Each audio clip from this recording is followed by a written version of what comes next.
boa tarde a todos os parlamentares, a todas as pessoas que nos ouvem. Primeiro, registrar meu agradecimento pelo convite, é um prazer estar aqui, nessa casa tão importante, e nessa comissão que dá voz, de fato, a algo que parece que nós não temos tido,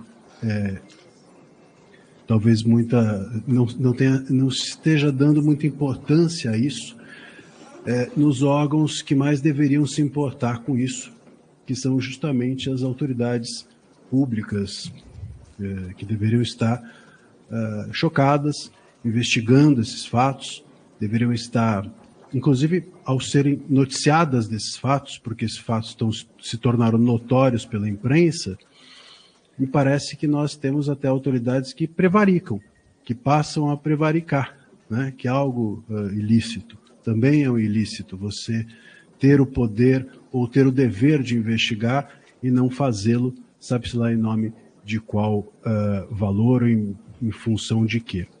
Mas, como advogado, alguém que leu a matéria, alguém que teve acesso a esses documentos, eu quero registrar inicialmente o meu choque, né? Eu acho que nós todos ficamos chocados com isso que está sendo chamado agora de a nova Vaza Toga, ou Vaza Toga 2, ou como também já vi o jornalista Michael Schellenberger chamar, os arquivos de 8 de janeiro. Seja como for, isso é chocante, porque me parece que passou a haver, dentro da mais alta corte brasileira, uma espécie de departamento de eugenia ideológica. Eu tenho assim chamado isso. Eugenia ideológica significa que nós temos o nosso judiciário,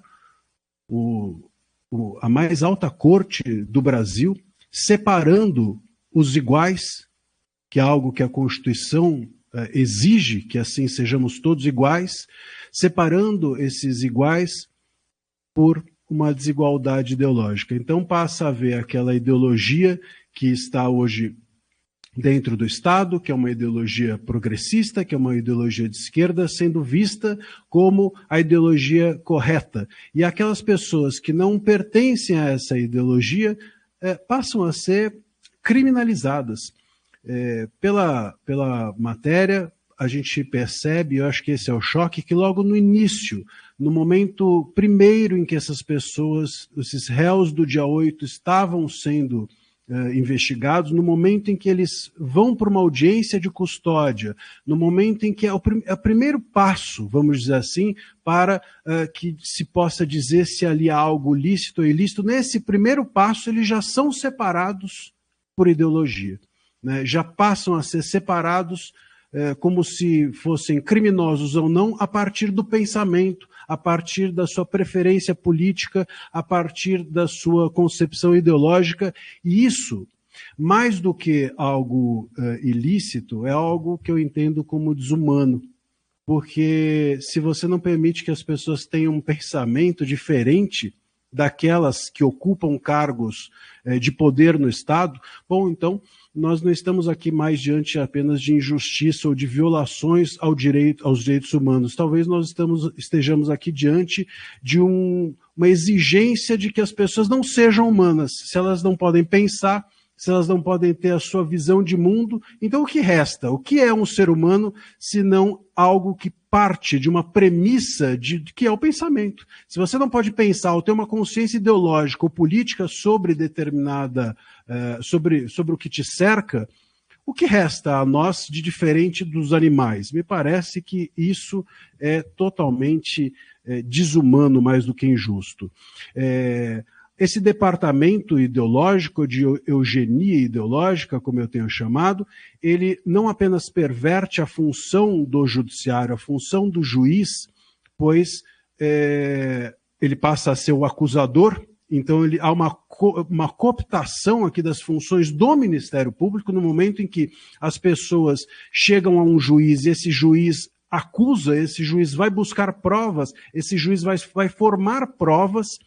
Então, há uma cooptação, isso já é uma inconstitucionalidade bastante grave, há uma cooptação das funções do Ministério Público, mas também esse Ministério Público que se instala dentro de um gabinete da mais alta corte do país, esse Ministério Público ele passa a agir não como um acusador legítimo, mas como um acusador, repito, do pensamento, da ideologia. Então você passa a ser criminoso ou não, de acordo com o que você pensa, de acordo com o que você fala.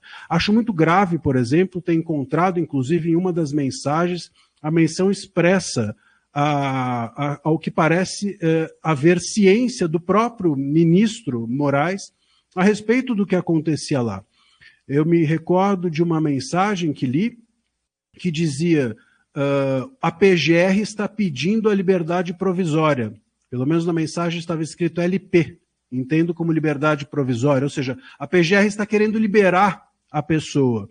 E aí uma das assessoras do ministro vem e diz que não, que o ministro tinha pedido que antes fossem vasculhadas as redes. Quer dizer, você tem aqui o Ministério Público pedindo para liberar a pessoa, para liberar o réu, e o ministro querendo forçar a barra para encontrar alguma questão ideológica que poderia incriminar a pessoa.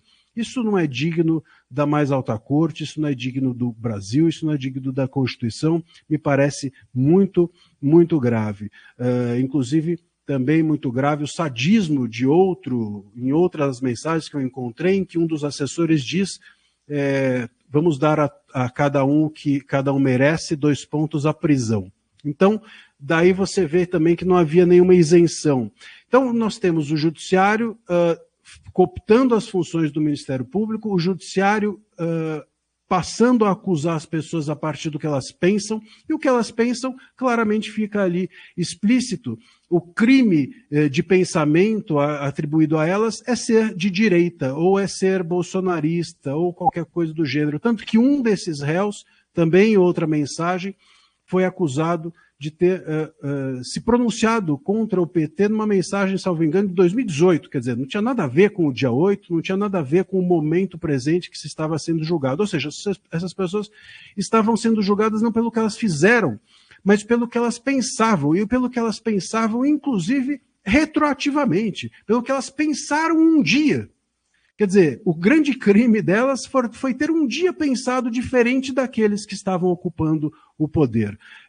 Isso é grave, isso a gente enxerga, por isso que eu falo em eugenia, isso a gente já enxergou em estados totalitários, como, por exemplo, na Alemanha do século passado, em momentos terríveis, na Itália fascista, por exemplo, do século passado, em momentos terríveis. Alguém dirá, mas os critérios ali de separação das pessoas era diferente, era um critério racial, era um critério religioso, seja o que for, não importa, mas o princípio corrompedor é o mesmo. A partir do momento em que o Estado corrompe o princípio da igualdade para julgar as pessoas de acordo com o que elas pensam, bom, esse Estado pode amanhã julgar as pessoas por qualquer outra coisa, e todas elas ilícitas, sem dúvida alguma. Queria terminar essa minha fala também dizendo que nós estamos, esses processos todos, a partir do momento em que isso ocorreu, eu entendo que sejam juridicamente todos nulos. Se esse foi o ponto de partida para os réus do dia 8 serem julgados, os processos todos, de todos os réus, no meu entendimento, são nulos.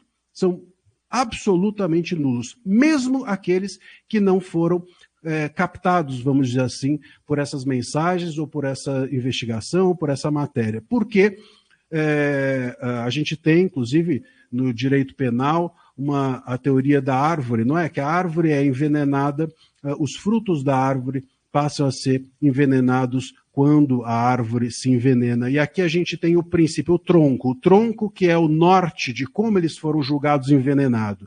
Então, mesmo aqueles réus que não estão retratados na matéria, me parece que tem o seu processo também nulo. Nós não temos um caso jurídico. Me parece que os réus do dia 8, que são um ponto central também do processo do golpe, porque entendem que ali houve o ato executivo do processo do golpe, esses réus todos, eles estão sendo julgados por uma questão política, o que é lamentável e assustador dentro do Estado que eles dizem ser democrático de direito. Obrigado.